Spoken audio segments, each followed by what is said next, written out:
യേശുദാസ് ചെറുഗായകരുടെ അവസരങ്ങൾ നഷ്ടപ്പെടുത്തിയോ? പഴയകാല നായക നടനായിരുന്ന ശങ്കർ ഈ ചോദ്യത്തിനുള്ള മറുപടിയുമായി എത്തിയിരിക്കുകയാണ്. ശങ്കറിന്റെ മറുപടി ഇങ്ങനെ: മലയാളത്തിന്റെ പ്രിയ ഗായകൻ യേശുദാസിനെ കുറിച്ച് ഏറെക്കാലമായി ഉയരുന്ന ആരോപണമാണ് യേശുദാസ് പല ഗായകരുടെയും അവസരം തട്ടിയെടുത്തുവെന്നും ചെറുഗായകർ പോലും യേശുദാസ് മൂലം ബുദ്ധിമുട്ടിലാണെന്നുമുള്ളത്. ഈ പ്രചാരണത്തെ കുറിച്ച് സംസാരിക്കുകയായിരുന്നു ശങ്കർ.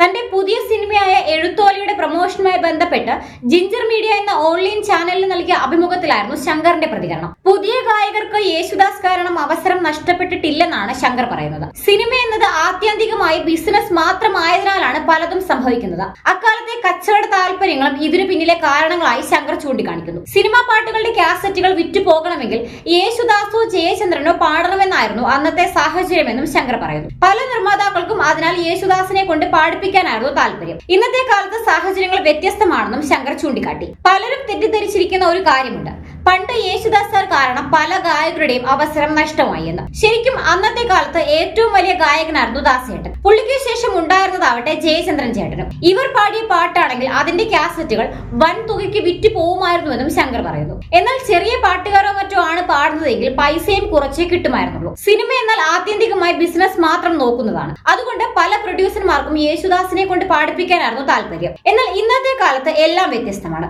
ഇന്ന് ആർക്കും മുൻപോട്ട് വരാനുള്ള അവസരമുണ്ടെന്നും ശങ്കർ കൂട്ടിച്ചേർത്തു.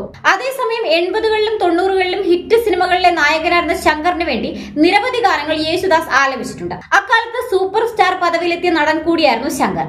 എന്നാൽ പിന്നീട് മോഹൻലാലും മമ്മൂട്ടി മത്സരത്തിനിടെ താരത്തിന്റെ ഗ്രാഫ് താഴേക്ക് പോവുകയായിരുന്നു. ഇടക്കാലത്ത് സിനിമയിൽ നിന്ന് മാറി നിന്ന അദ്ദേഹം പിന്നീട് തിരിച്ചെത്തിയത് സഹനടനായാണ്. നിരവധി ചിത്രങ്ങളിൽ ശങ്കർ വേഷമിട്ടു. ഇപ്പോൾ സംവിധാന രംഗത്തേക്ക് ഇറങ്ങാനുള്ള തയ്യാറെടുപ്പിലാണ് താരം. അതിനിടെ താരത്തിന്റെ ഏറ്റവും പുതിയ ചിത്രമാണ് എഴുത്തോല. സുരേഷ് ഉണ്ണികൃഷ്ണൻ സംവിധാനം ചെയ്ത ചിത്രത്തിൽ നിഷ സാരംഗ് പ്രധാന കഥാപാത്രത്തെ അവതരിപ്പിക്കുന്നുണ്ട്. മോഹൻ സിത്താരയാണ് ചിത്രത്തിന് സംഗീത സംവിധാനം നിർവഹിച്ചത്. ഒരു കാലത്ത് യുവാക്കളുടെ ഹരമായിരുന്ന ശങ്കറിന് ഇനിയും പ്രേക്ഷക മനസ്സിൽ ഇടം നേടാൻ സാധിക്കുമെന്ന കാര്യത്തിൽ തർക്കമില്ല.